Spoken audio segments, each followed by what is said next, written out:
speaker for this evening is Robin McAlpine. Just before he speaks, well, my name's Jock Bennon, by the way, for people that don't read the papers. And I'm part of the Yes Kelty campaign. If anybody's want to get involved with Yes Kelty, if you give us a shout, give us your name and contact details, and we'll get you involved, because we have kind of regular meetings, and we're hoping to have more public meetings, obviously, as we get closer to September. So, without any further ado, I'd like to welcome Robin McAlpine from the Jimmy Reid Foundation.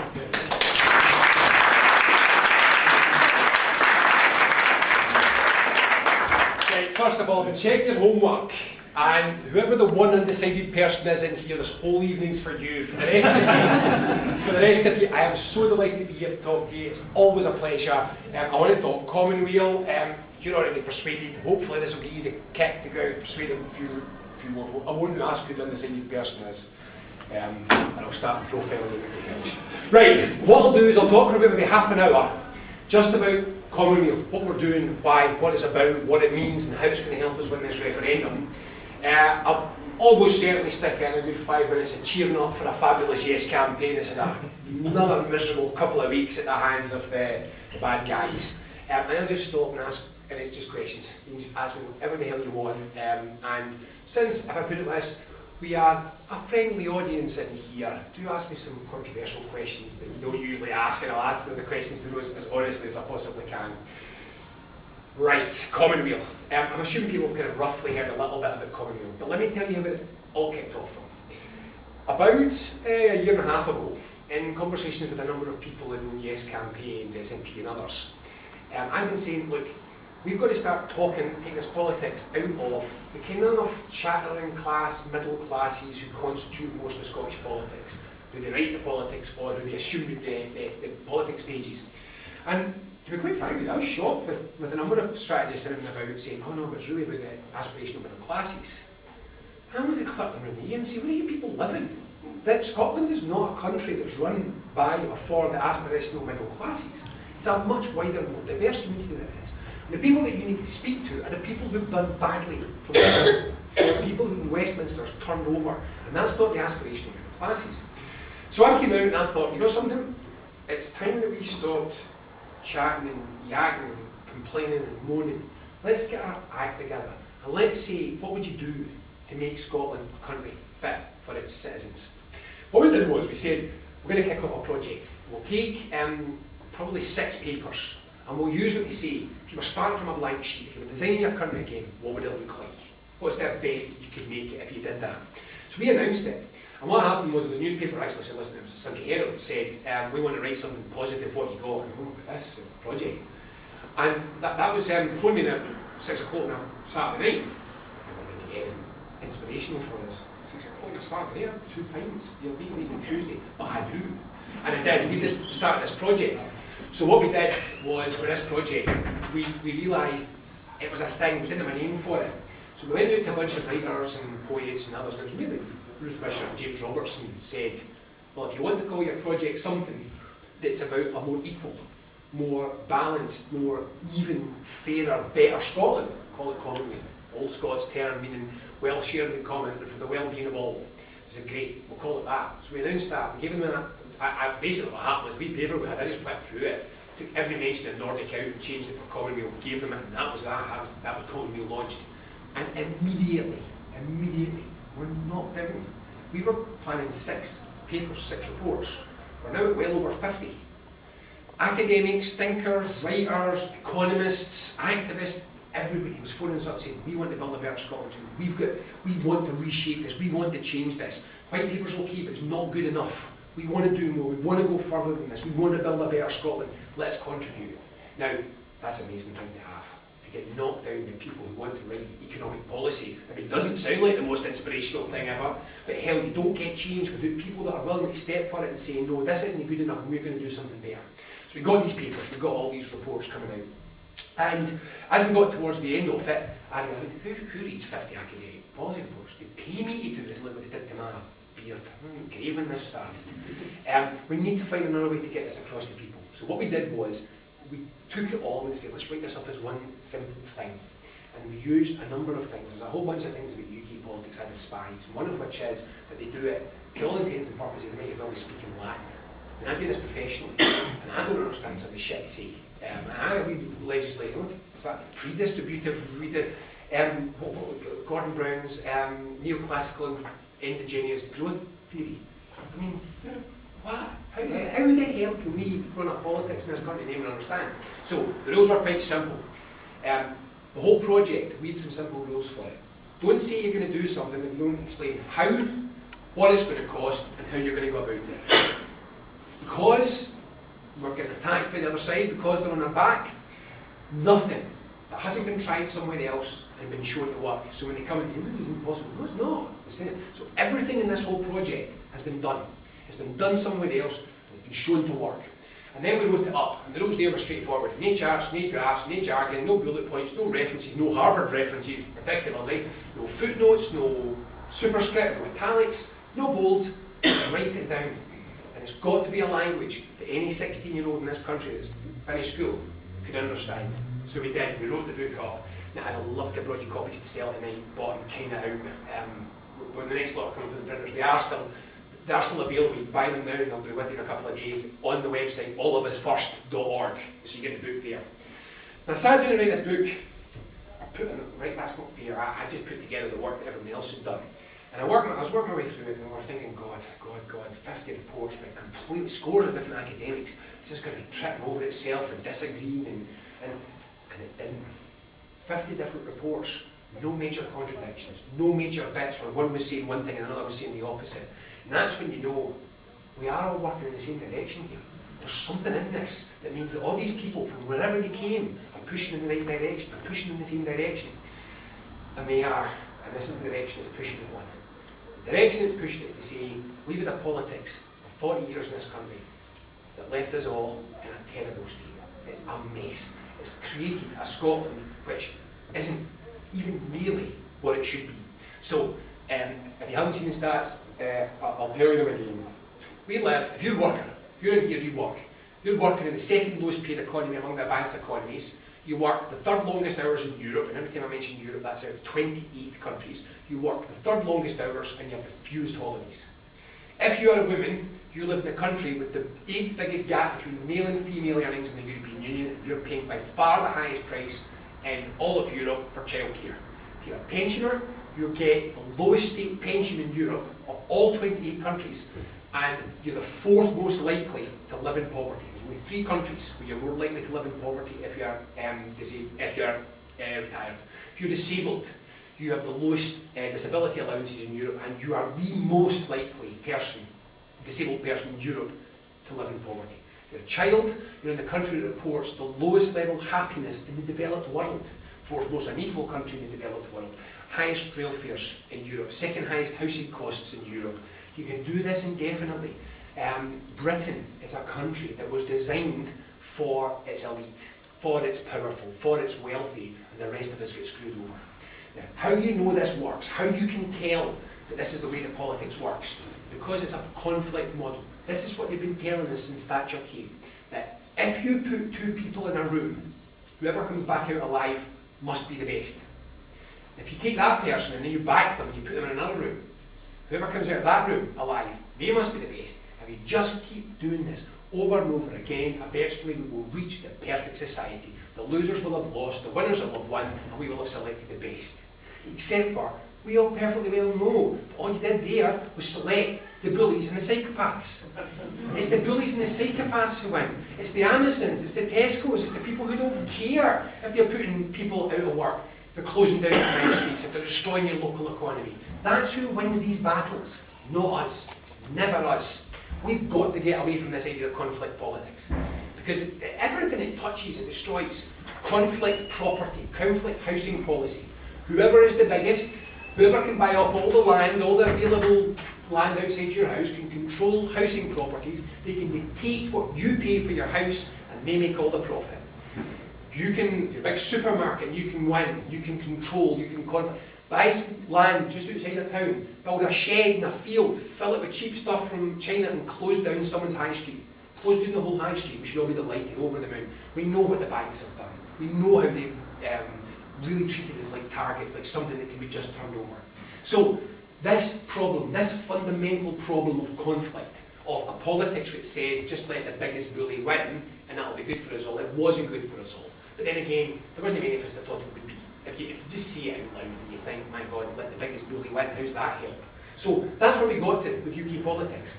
Me first politics. That's what it is, it's me first politics. And after 35 years of me first politics, we all came second. But we need a politics that puts all of us first. That's the website. That's the catchphrase. I'll probably use that more than once and then we'll see. So, what does that mean? And what I want to do here is, because I know it's just me on, and I'll get the temptation to keep talking, so you won't probably have to do it at some point. Let me give you the sense of, first of all, precisely why it doesn't work. Precisely, so that you know. And second of all, precisely how we fix it, so that you do know. Now, why doesn't it work? It's a straightforward problem. And the problem can be identified when you look at the low wage issue. If you take what you would consider to be a decent salary, the kind of average decent salary that you would expect or hope someone would have, they can participate, they can pay their bills, they can feed their family, they can live a good life, you know, they don't struggle. They're not relying on tax credits, they're not got a tax lawyer, they're not buying Lamborghinis, you can live a decent life. 25,000 to 35,000 pounds? That's the reasonable target. Of everybody who's working in Scotland today, only 1 in 5 earns between 25,000 and 35,000 pounds. 3 out of 5 working Scots earn less than 25,000 pounds. Half of working Scots earn less than 21,000 pounds. And if you are earning 14,000 pounds, you are still better off than a third of the Scottish population. Now, that is the reality of the wage distribution in our economy. Why does it matter? Well, it matters. It matters so much. Because if you change that just a little bit, the impact is enormous. We've got a paper on our website, the Reid Foundation website, not the Common Weal website. So that's reidfoundation.org if anyone really wants to go and look at macroeconomic modelling. And what we did was we took the Scottish tax model. So this is the model of everyone that pays tax in Scotland, exactly as it stands. So we didn't change the tax rates, exactly the same tax rates. We didn't change the nominal size of the economy. So the economy didn't get bigger. We just said with the economy that we've got, if we had distributed the wages across that economy like they do in a Nordic country, Denmark or Sweden, there they don't have the massive pay at the top. They don't have the low pay, which for us actually begins at about 60%, more than half of the population is where the low pay starts. They don't have that. They don't have that problem. And they have many more people in work, and much lower rates of employment. So we just said, imagine that our spread of wages looked the same as a Nordic country. What would happen? That's all we changed. We're under the tax model again. It generated £4 billion of additional income. So that's the deficit fixed. That's all our problems fixed. We do not have a problem in this country of taxes that are too high. We do not have a problem in this country of public services being too generous. We have one problem in this country, that people don't have enough money in their pockets. That's where everything else comes from. If people have money in their pockets, they pay tax, just normally.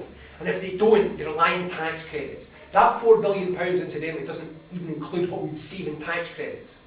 Because we wouldn't be paying tax credits if people were paid a decent wage. So that's where everything comes from. That's why we can't afford public services. That's why we can't invest in infrastructure. That's where all our problems come from. We have a society which lives in low pay and poverty. We just saw that the 20% of people in Britain are the poorest in Western Europe. The whole of Western Europe, the poorest 20% in Britain are at the very, very bottom of the pile in the whole of Western Europe. We have to wake up to where we are. We are not a normal country. Why?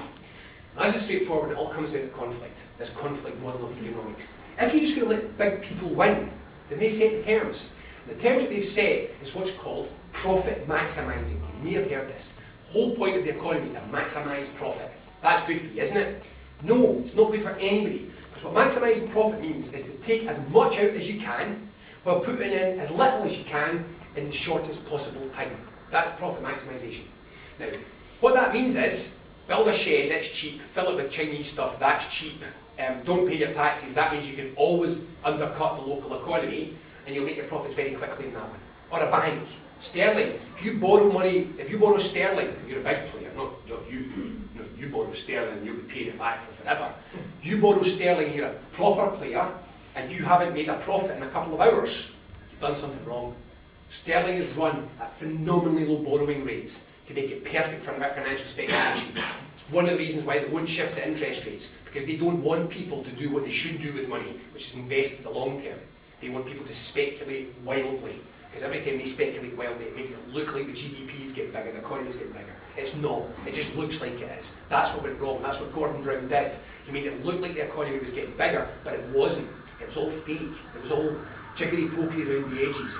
The one thing that you would be insane to do if you could raise money, any of you in here could raise a couple of £1 million of equity, the one thing that you'd be insane to do is invest it in productive enterprise. For the love of God, if any of you come into a couple of £1 million, don't start a factory. Don't start a business. In Britain, that is the worst possible thing to do with your money. Buy a few houses and just wait. That makes sense. Buy some bonds and stocks and shares and gamble. That makes sense. Give it to an investor. That makes sense. Anything makes sense apart from investing it. That's because we run our economy wrong. And that's where the heart of this problem all comes from. If you have that kind of economy, that profit maximising economy, by definition, that economy is a low skill, low productivity economy. Now, I'm going to explain productivity just in case people aren't familiar, because nobody ever talks about productivity in Britain anymore. Productivity is how much value is added by each hour of work. So, when you go to your job, the stuff that you do that day at your job makes value. How much value you make that day decides national productivity. Britain's national productivity is about 16 percentage points behind the average of an advanced nation. This is because we don't make things and we don't do things. We speculate. There is no productivity in retail. You're not adding value, you're just marking up. You don't make something, you don't do something. There's very little productivity in the finance sector, and there's no productivity in the property speculation. You're just buying and selling houses. Same houses that were there before and after. You're not creating value, and there's no skill involved. When people get paid, it's because they use skill. Skill is the key thing. And the most important thing is that profit, GDP, and economic growth do not make you wealthier. There's only one thing that makes people wealthier. Only thing that makes people wealthier is work. Wage growth is the only thing that makes people wealthier. We're growing the economy like we did for 15 years under New Labour in a way that wages don't grow. We might as well not have bothered growing the economy. It doesn't work. We've got to start growing the economy again. We've got to do it properly by creating productive enterprise, which involves skill. Because skilled labour means people get paid. And this is at the heart of how we change everything in Scotland. We have to get away from this economy rapidly. There's another thing that we're going to have to do if we're going to achieve that. We're going to keep going with that. We've got to throw in the bin the crazy British idea that the economy has somehow got nothing to do with you. You may have heard this before. Law of the market, don't interfere, it's above and beyond your ken, you're just plebs. You'll be familiar with this argument. Garbage. The economy is part of society. Our society is democratic. If we want to have a say in our economy, that's our democratic right. We have a democratic right to say we have a low-wage economy and we don't want it. We want a high-wage economy. How do we do that? Phew! That's just the intro. Let me tell you how we create the Scottish economic nirvana. And everything else along with it. Right, one, industrial policy. This is so important. The laissez-faire, leave it alone, keep your fingers crossed, UK economy says we mustn't interfere. Well, as we've seen, if you watch a big burly guy mugging a granny and you don't interfere, well, we know what's going to happen. The granny's not going to win. So, if we want to see us, ordinary people that don't have corporate lobbyists winning, we're going to have to get some interference going. I can't go over everything. We've got a whole paper about industrial policy, massive. There's lots and lots and lots of stuff that we've got to do. But above all, we have got to start to create the conditions that create good work. So a national investment bank, so that we can invest in industry properly. Long, patient, slow finance, everything our banking sector doesn't do. We've got to create that. We've got to start using government policy and procurement to create order books. Why is it that your school and your health centre is buying food not from the rich farming lands of Fife, but from international high-volume processors, sending shit food to people who need better food, children and the sick? Why are they not eating the fine food of Fife? Because that would put profit into your pockets, and we can't have that. If it was a local economy, then you'd be doing it well out of it, so they make sure that's not possible. And this massive rush for so-called global trade. We forgot that 70% trade is local, and if you neglect that trade, that's the trade that puts money in ordinary people's pockets. We've got to get back to localised trade. We have to have local supply chains. We have to get public sector contracts back down to a size that means that if you're a local butcher, you could sell to your local school, because that's impossible in Scotland. If you're a local baker's, you could sell to your local health centre. That's impossible in Scotland. You look at countries that we should be like. A town of this size would have a microbrewery, 1 or 2 large-scale bakers. They'd have a number of small farms selling in the kind of farmers market style stuff would be happening every day. That's what it would look like in France. That's what it would look like in a Nordic economy, where they still have local economies. You've got Tesco selling you shit and paying you shit, and that's why we get no wages in the economy. Yeah, but then again, that comes down to accountability of who's actually buying stuff. Oh, sure. So talk about being democratic, but it's me that goes to Tesco's and chooses not to go to Jimmy Butcher's. Yes, absolutely. It's Yes. everybody in this room that we can. And yet, I'm going to make shout out. I'm happy to take questions as we go along. I'm here on the anyway. Yes. Now this is a little bit of a complicated question to answer in a very simple way. We've created a system which has a stupid deal at its heart. The stupid deal at the heart of the system is we'll give you low wages, and in return we'll give you cheap prices. Now, what happens is if you keep people's wages really low, they buy cheap micro sausages. That's what they do. But when people's wages rise, that's not the choice they make. So I don't want to get too carried away here. We have supermarkets in Norway and Sweden and Finland and whatever, but those supermarkets sell that their wages are much higher. So I didn't get to tell you this, but the average salary in Scotland is £25,000. The average salary in Norway is £45,000. The salary of the 10% of the lowest paid people in Scotland is £6,000. The salary of 10% poorest people in Norway is £25,000. So the poorest 10% of Norwegians earn the same average as all Scots. That gives you an idea of the difference. And once you've got that money in their pockets, they make different choices. They still have supermarkets, but they don't. You go in a Nordic supermarket, they're not selling hyper low rendered meat products which are barely edible. That's not the choice they make once they've got money in their pockets. They're much more committed to local butchers. And one of the things is, again, this is quite complicated, but the way we structure our economy, the local butcher is only selling to you. Therefore, his prices, his margins are high, so you're paying more. If he was supplying the local school, his business gets bigger, his margins get higher, and he can reduce his prices. This is one of the things we've got to recognise. If you have no strong local economy, then being able to actually participate in that local economy is difficult. Once you create a strong local economy, it becomes better. So think of another example. Tourism in this country is hell of an expensive for us. But that's because we don't go. So half the hotels in Scotland are empty for half of the year. So their margins are low, so they have to charge high prices. So we could either just say, well, that's it, tourism's too expensive. Or we could say, what happens if we started giving people say on our new nationalised railways? We gave every family one return ticket to anywhere of their choice and a discount on a hotel. What happened if we encouraged people to start going and spending more time in our country and our facilities by reducing the costs? It would increase their occupancy, it would increase their profits, and it means that they're more profitable, they can reduce their costs. It's the crazy trap that we've got into, that if it isn't stack it high, sell it cheap, it won't work. But if you stack everything high and sell it cheap, then everything else definitely won't work. What they do in the Nordic economy is they've got much more balance. Of course they've got supermarkets, but supermarkets are only one of the places that people buy. And supermarkets sell local produce. They sell from local suppliers, they sell from their local microbrewery and all these kind of things. So I'm obviously whipping through this. It's about changing the whole system over time to get us not just willing to, but able to. And this is the really interesting thing. Somebody was saying to me, I make this argument quite a bit when I'm talking to more right of centre audiences, that the Nordic model, that northern utopia that we want to be more like, not utopia, it's pretty impressive compared to us. They say it's all based on high taxes. And I say, no, it's not, it's all based on a productive economy. High taxes are what you pay from choice once you've got good wages. Because once you've got good wages, and you say to people, what do you want to do with them? They say, I want better public services. That's what they say they want to do with them. And someone was saying to me, yeah, okay, so in theory there must be a very highly productive, high-wage economy where they chose not to pay high taxes. And I kind of stopped and thought, no, it isn't really, because that's what people want. If you give people decent money, they'll eat decent food. If you give people decent money, we want decent public services. It's us that assumes it's a perpetual drive to look for 10 pence off, 5 pence off, cheaper, push the price down to herald equality.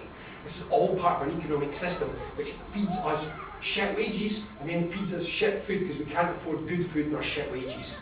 And then we sit around and say, good old Britain, at least the sausages are cheap. No, it's the wrong way round. So, I'll jump back into it. Ask me more, shout out anyway. This is the point. You've got to change how the economy works. You've got to change behaviours and attitudes, but not by lecturing people, by putting money in their pockets and letting them choose. You put money in people's pockets and they buy better stuff. And the much more they get better stuff from local suppliers, and that's how it works. So that's localism. I'll actually wrap up because I didn't really need to talk about industrial policy for an hour and a good question. But this is only a fraction of the things that we need to do. We need to keep much more of our industry in Scotland. Don't know who in here wears contact lenses. Disposable contact lenses, best thing ever invented. Come back from the pub, a bit drunk. The best things ever invented. Invented in Scotland. Invented in Scotland. £300,000 of public money, £100,000 of private equity money. At their peak, disposable contact lenses were being manufactured in Livingston. 1,000 people employed in Livingston manufacturing disposable contact lenses. Way more than that now. Many more than that people manufacture contact lenses in Virginia. Because the second a British company is profitable, an equity company buys it and exports it. Because we have the lowest level of competitions policy basically in the developed world. We encourage people to come in and take our industry. Because an equity sale makes the financial services sector rich. Part of the job, whenever you get an equity sale, the financial services sector has transaction costs all the way through it. They think that's good. We lose industry, we lose jobs, and we get a wee one-off burst in GDP and everyone applauds. It's crazy. We have to keep much more of our industry in Scotland. It has to be much more productive. We have to invest in a whole bunch of ways. Let me give you another couple of examples of what we can do. Now, this is now straying out into the bigger picture. I won't tell you how we get the jobs, but this is in the bigger picture. Scotland, Britain, is the only country in Europe that does not own its national grid. Every other country in Europe, all 27 other countries, own their national grid. Ours is owned by 2 private multinational corporations, 6 across Britain, 2 in Scotland. Now this has all sorts of effects, but among them is the fact that we have no control over our grid. We went out the night, we found a magic stone in the garden there, which had limitless energy on it. We still couldn't demand that the grid would put a connection into it. It wasn't in their financial interest, they could just say, nah, limitless energy doesn't help us, beat it. But that's where we are with an energy system that we can't plan. What could we do if we could plan our energy system? First of all, take the grid back and collective ownership would cost us virtually nothing. You only have to compensate for cost, but since the customer pays the full cost for the grid, all of the capital cost of the grid is passed on to the customer, all of it. So we've already paid for the grid, so we can just take it back. European laws are quite clear on this, make this full compensation for something. But it wouldn't cost very much. We take the grid back into collective ownership. We don't nationalise Scottish Power. We don't nationalise Scottish and Southern Electricity. We put them in a contract, like they do in most countries, to do what we want on the grid. Build it here, build it there. Then, once we're there, we can decide how we develop the generation capacity. Now this is really important, because the model that we use in Scotland is we allow rich landowners to invite multinational corporations to put Chinese manufactured wind turbines on their land. The Chinese manufacturers make a lot of money. The multinational corporation makes a lot of money. The landowner makes a lot of money. Us, our wind, what do we get out of it? 20% of whatever we can catch from them. That's all we get. Tax on their profits.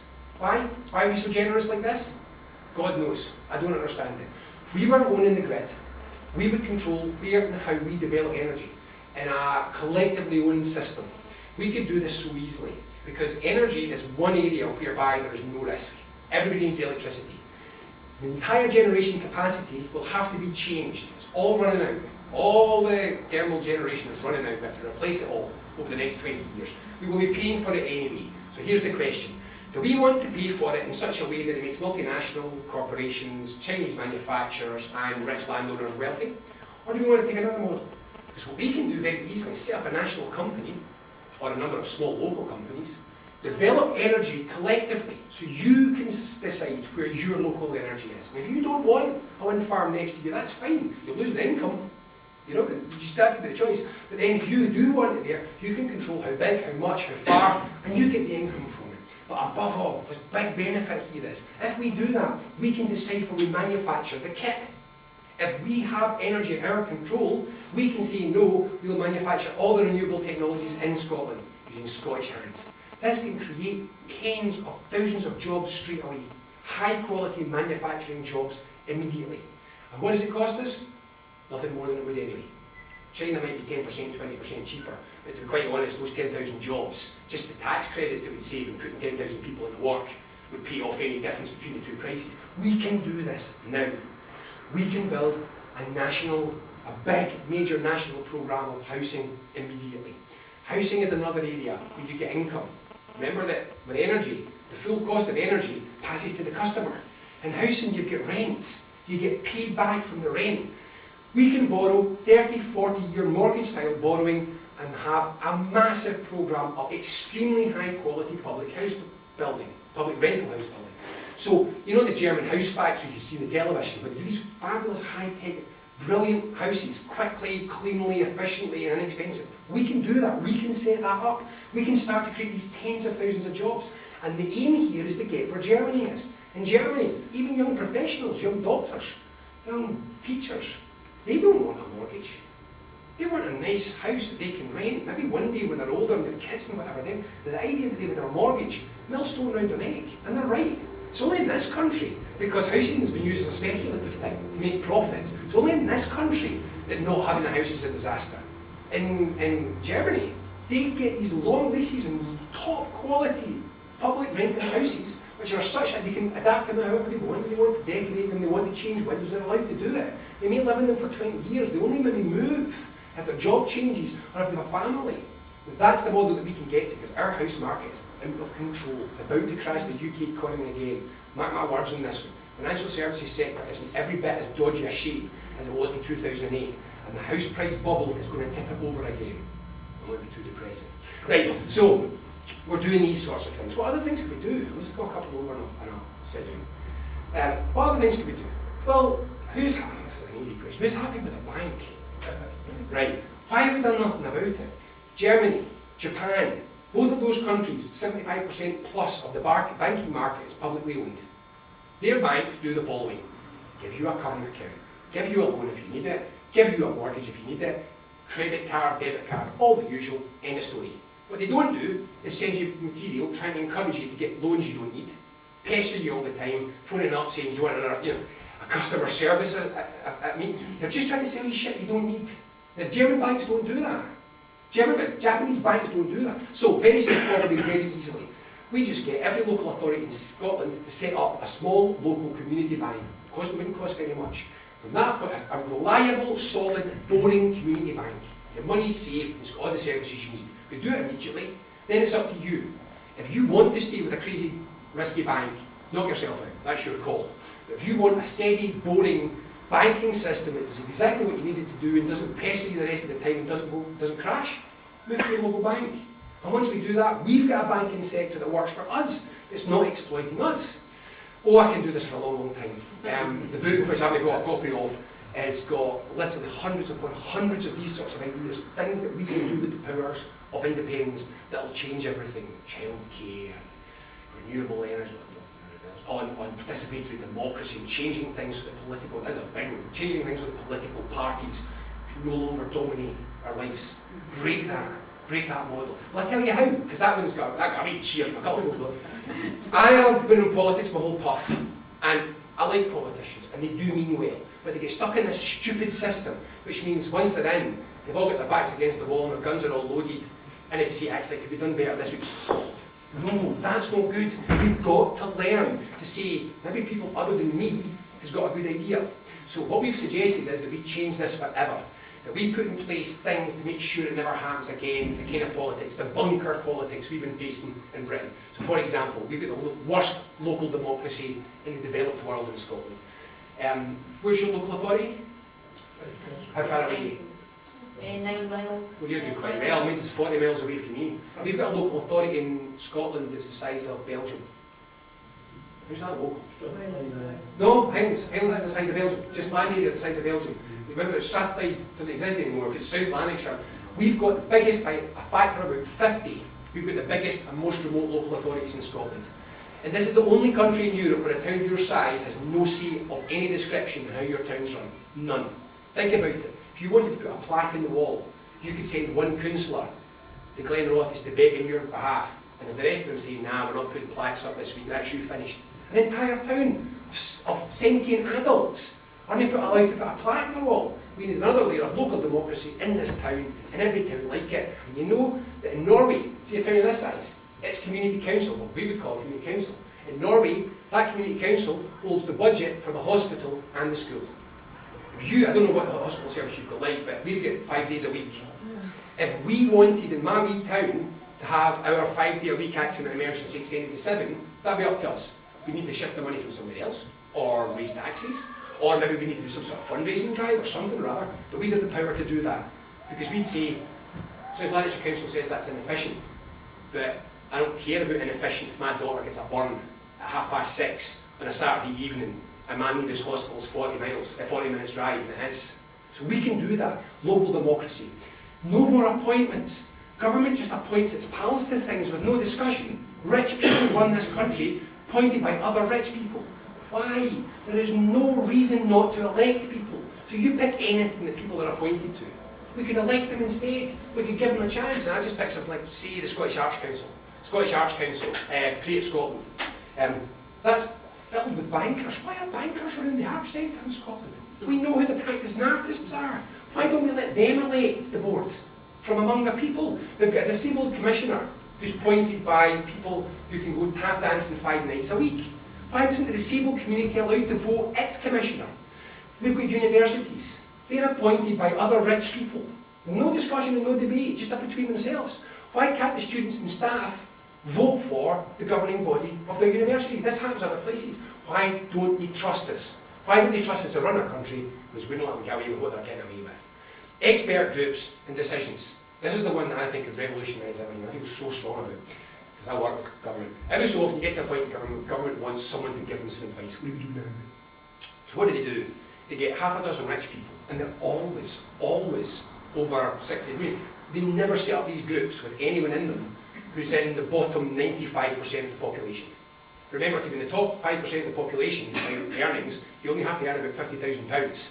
That's loose change in a local authority. You know, once you get to the senior levels, to put these. So why do we have these rich groups? Because whenever you see these rich groups, they come up with 2 conclusions every time. 1, there's definitely weapons of mass destruction in Iraq, and 2, there's definitely no way that deregulating the banks could ever go wrong. You can't put 6 people who all think the same in a room and expect to get a good decision. We would never accept it in a criminal trial. What do you do in a criminal trial? You take 15 members of the public, you put them in a room, you give them the evidence, you ask them to make a decision. Let's start doing that. They're called mini-public, citizens' juries. Every time government wants a decision, I'm not against the experts. I'm a big fan of learning your trade. You're not the only skill, the only knowledge that fits in. So put a citizens' jury in place. Have that whenever there's a decision to be made. So you might just get it through your letter, you've been called to citizen jury. You will be 4 weeks, just like you might be in a normal criminal trial. And then you get presented the evidence from experts, and from people who disagree with them, and from people who disagree with them. And it's your decision to give advice to the Scottish Government. And that decision will reflect the people of Scotland, not the rich. We can change this. We've got another 4 or 5 ways suggested in this for really making participation. And this is what I want to do. I don't want a yes vote to return to a kind of top-down bunker politics that we've already got from Westminster. This yes vote is to change everything. We've got to change everything fundamentally and permanently. And there's one thing that I want to do. I want to break professional control in Scotland. We have to get this little clique that's convinced it knows best for all of us all the time. We need to break it open, and we need to get in there. We need to get in there ourselves and start to say, actually, you know what? This isn't right. To give you an example, if we had that system, there is no way on God's earth they'd have been allowed to privatise the Royal Mail. Because they couldn't have got 15 people in Scotland to sit in a jury and agree with them. Because it's a stupid idea. So let's break open politics, really democratise it. Now, I've covered about 3 chapters of the 10, and the only bits and pieces of that of the book. There's so much material in this, there's so much that we can do. If you tell me what you're bothered about, I'll tell you how we fix it. We've got the full capacity across this entire area to do whatever we need. Now, this is far too much information, I accept. Rattle this out far too fast, sure. You won't be able to remember any of the statistics, and probably half of the actual details, sure, they're all in the book. Why am I doing this? This is the key thing. What really annoyed me about the last week in the Yes campaign, independence campaign generally, is that we get attacked again.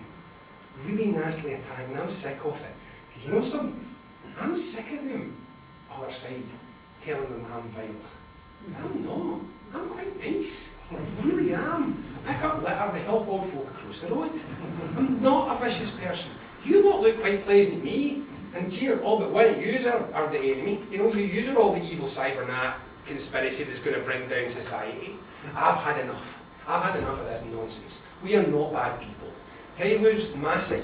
Who's on my side are the Greens, the environmental campaigners, the socialists, the people who campaign against poverty, the church groups, the pacifist groups, the anti-war groups, you know, the feminist groups, the gender groups.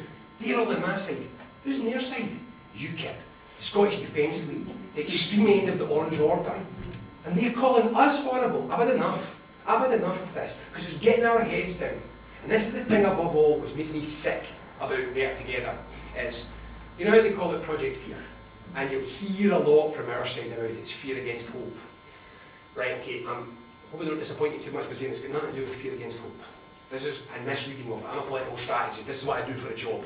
If you want someone to make a decision, the suggestion that fear will stop them is not correct. If you think if you're not sure about that, imagine I opened that door just now and brought the tiger in. Would that have the effect of making you do nothing or do something? I suspect you'd all do something, right? Fear can make you do stuff. There's only one thing which will guarantee to make people not do things, and that's lacking confidence. Confident people will take chances. Unconfident people will never take a chance. Never. And if we don't take a chance, we'll never win. You can't win without taking a chance. What they want to do is not scare people, they want to break down their confidence again and again and again until people feel and believe that they're not good enough, that they can't stand up on their own 2 feet and change this. This is what they want us to do. And last week and the week before that, my God, they labelled that on. We were all on the back foot. And I'll put my hands up and say, I was annoyed at the SNP. I wanted them to come forward and give a better defence.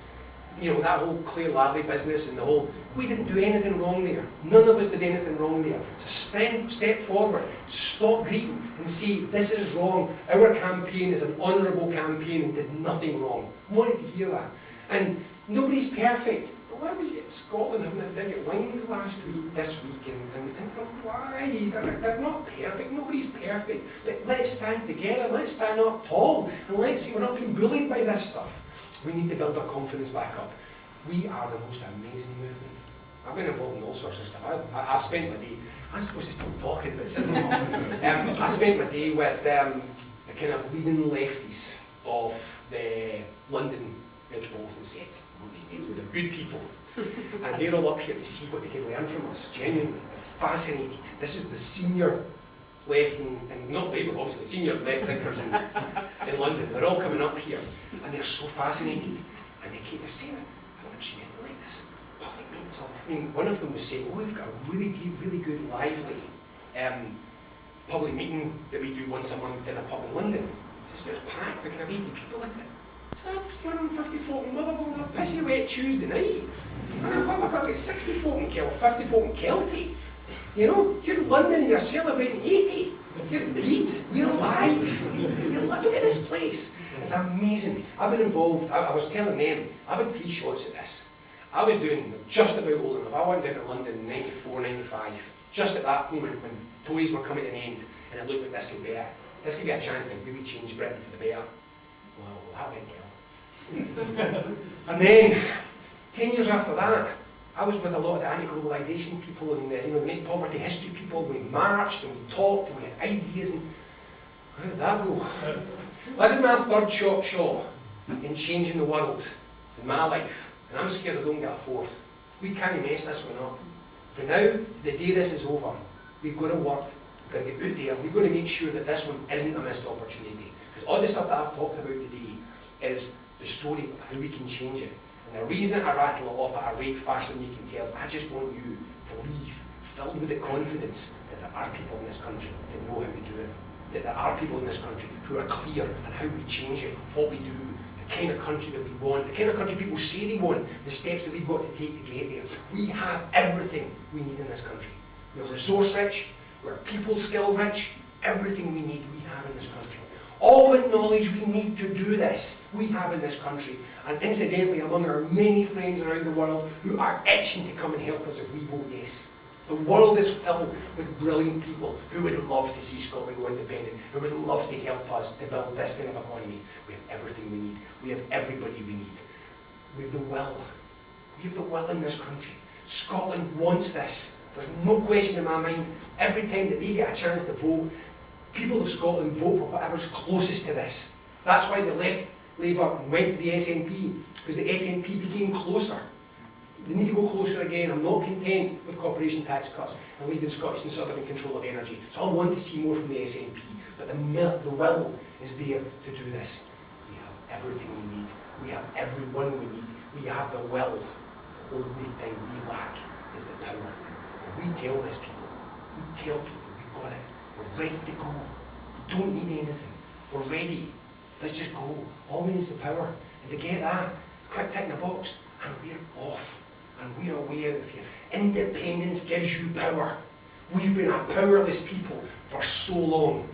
We can just get that yes vote. We get the power back. When we get that power back, we can do whatever the hell we want with it. And better together, with all your tales of it'll no work or it can't be done, that's fine. Because once we've got the yes, you can just piss off. If you don't believe it can be done, you can get away out of Scottish politics. You can head off into the sunset, because we do know how to do it. And we've had enough wait. We've waited and we've waited and we're ready. We're so close. In 3 months from now, we can be ready to build this. We can be ready to do this. Now I've read something today that I wrote and I forgot about. Because this is the thing. You could use your hand to point a finger. And you use your hand to build something. Name your blame. Time for change. Let's get out there. Let's get the hat full. Let's talk by now. Let's build that Scotland.